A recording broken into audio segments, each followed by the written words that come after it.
பிரியமானவர்களே, கர்த்தர் இயேசுவின் நாமத்தில் வாழ்த்துக்களை கூறி ஆண்டுடைய அற்புதமான தயவினால் 40 நாள் தியான கூட்டத்தில் மார்க்கு சுவிசேஷத்திலிருந்து அநேக வார்த்தைகளை நாம் தியானித்து வருகிறோம்.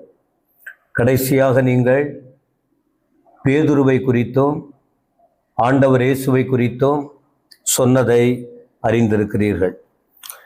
மார்க்கு சுவிசேஷம் 8ஆம் அதிகாரத்தில் 32, 33 ஆகிய வசனங்களை உங்களுக்கு குறிப்பிட்டேன்.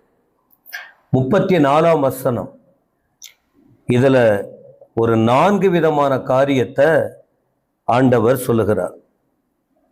இது ரொம்ப முக்கியமான விஷயம். இது ரொம்ப அவசியம். எல்லாமே அவசியம்தான். ஆண்டவரை நேசிக்கிறவர்களுக்கு, வேதத்தை நேசிக்கிறவர்களுக்கு, வசனத்தை உணர்கிறவர்களுக்கு, உலகத்தை வெறுக்கிறவர்களுக்கு, ரட்சிப்பை வாஞ்சிக்கிறவர்களுக்கு, நரகத்தை குறித்து கஷ்டப்படுகிறவர்களுக்கு, பரலோகத்துக்கு போகணும்னு ஆசைப்படுகிறவர்களுக்கு வேதம் முக்கியமான ஒன்று. அதில் இந்த வார்த்தையை பலமுறை பேசி இருக்கிறோம், பலமுறை கேட்டு இருக்கிறோம். ஆனால் ஒவ்வொரு முறையும் படிக்கும்போது உள்ளம் உடைகிறது. நாம் அதன்படி வாழுகிறோமா? நாம் அதன்படி செயல்படுகிறோமா என்ற ஒரு உந்துதல் காணப்படுகிறது. இன்னைக்கு அநேக ஜனங்கள் ஆண்டவரோடு நெருங்குவது குறைந்து போய்விட்டது. சரி, இப்ப இந்த வசனத்துல என்னதான் சொல்லியிருக்கு? பின்பு அவர் ஜனங்களையும் தம்முடைய சீஷரையும் தம்மிடத்தில் அழைத்து, ஆண்டவர் போதனைகளை கொடுத்து வரும்போது கொஞ்சம் தூரமாய் இருந்தவர்களை கிட்ட அழைக்கிறார். யார் யார? ஜனங்கள். எவ்வளவு பேருன்னு சொல்லலை.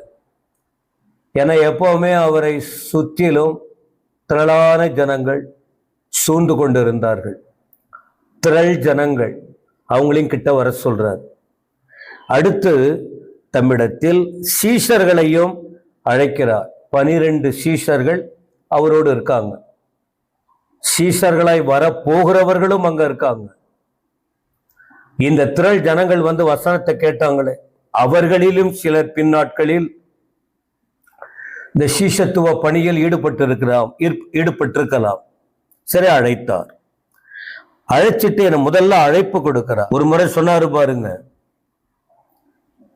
மத்தேயு 11:28, வருத்தப்பட்டு பாரம் சுமக்கிறவர்களே, நீங்கள் எல்லாரும் என்கிட்ட வாங்க, உங்களுக்கு நான் இளைப்பாறுதல் தருவேன்னு அங்க சொன்னார். அங்க பொதுவான அழைப்பு கொடுக்கிறார். யாரெல்லாம் வருத்தப்படுறீங்க, யாரெல்லாம் பாரப்படுறீங்க, நீங்களாம் என்கிட்ட வாங்க. நீங்க தனியாவே நின்று, நீங்க குழுவா நின்று நீங்க வேதனைப்பட வேண்டிய அவசியம் இல்லை. உங்கள் வருத்தங்கள் மாற, உங்கள் பாரங்கள் விலக என்னிடத்தில் வாருங்கள்.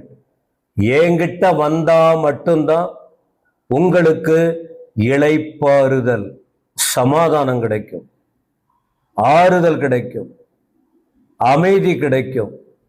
என்கிட்ட வாங்க. அங்கே அழைப்பு கொடுத்தார். ஆனா இங்கே சொல்ற அழைப்பு என்ன? அழைத்தார். முதல் ஒரு வார்த்தை சொல்லுகிறார், ஒருவன் என் பின்னே வர விரும்பினான். அப்போ முதல் அந்த அழைத்த பிறகு ஒரு வார்த்தை சொல்றாரு, ஆண்டவர்கிட்ட வர விரும்புறீங்களா? என் பின்னே வர விரும்பினான்.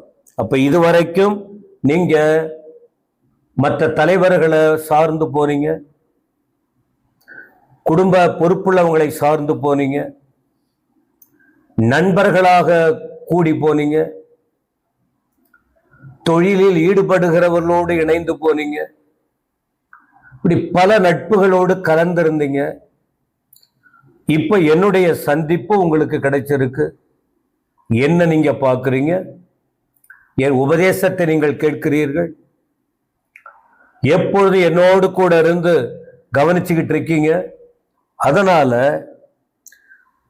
உங்க விருப்பம் பழையபடி போறீங்களா இல்லை, இவ்வளவு வார்த்தைகளை நான் உங்களுக்கு சொல்லி, எவ்வளவு நல்ல கருத்துக்களை சொல்லி, நல்ல போதனைகளை சொல்லி, உங்களுக்கெல்லாம் அற்புதங்களை செய்து, உங்கள் மனம் குளிர, நீங்கள் விடுதலை பெற, நீங்கள் சமாதானமாய் இருக்க, இவ்வளவு வார்த்தைகளை இவ்வளவு நேரம் உங்களுக்கெல்லாம் சொல்லிக்கிட்டு இருக்கன்னு, நீங்கள் என்னை பின்பற்ற விரும்பினால், கட்டாயப்படுத்தல பாருங்க. அப்ப கூட அவர் கட்டாய என்னை என் பின்னால வாங்க, உங்களுக்கு விருப்பம் இருந்தா வாங்க அப்படி சொல்றார். விருப்பம் இருந்தா வாங்க, அப்படி ஒரு ஆசை என்னோட இருக்க விரும்பினால் என்ன தெரியுமா, ஒரு மகிழ்ச்சியான வாழ்வு தான் உங்களுக்கு கிடைக்கும்னு சொல்லல. பாடுகள் உண்டு, பாடுபடணும், கஷ்டப்படணும். ஆண்டவருடைய அழைப்புக்குள்ளே அடங்கி இருக்கிற விஷயம் என்ன? வசதியான வாழ்வு இல்லை, பாடுகளின் அனுபவம் தான். மத்தேயு 10:38 கூட ஒரு வார்த்தை சொல்லுகிறார் பாருங்கள். இதே போல வார்த்தை தான். விருப்பத்தோடு என்னை பின்பற்றி வந்தீங்கன்னா, என் கூட நீங்க வரலன்னா எனக்கு பாத்திரம் இல்லை.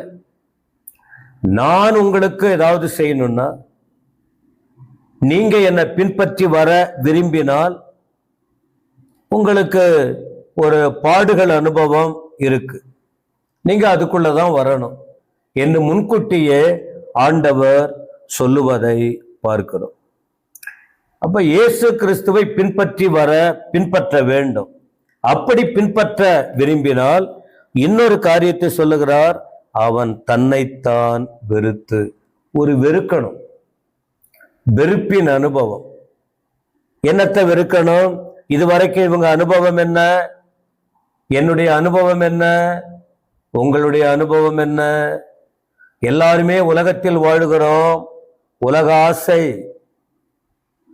நான் சொல்றதுதான் எல்லாம் கேட்கணும், மற்றவங்க சொல்றதெல்லாம் நான் கேட்க மாட்டேன். ஏன் எனக்கு புத்தி இல்லையா? இப்படி எல்லாம் பேசுறவங்க நிறைய பேர் இருக்காங்க. நான் படிச்சிருக்கேன், எனக்கு பணம் இருக்கு, எனக்கு எல்லா பொறுப்பு இருக்கு, நான் சொல்றதான் கேட்கணும், அப்படி போறவங்க எல்லாம் இருக்காங்க.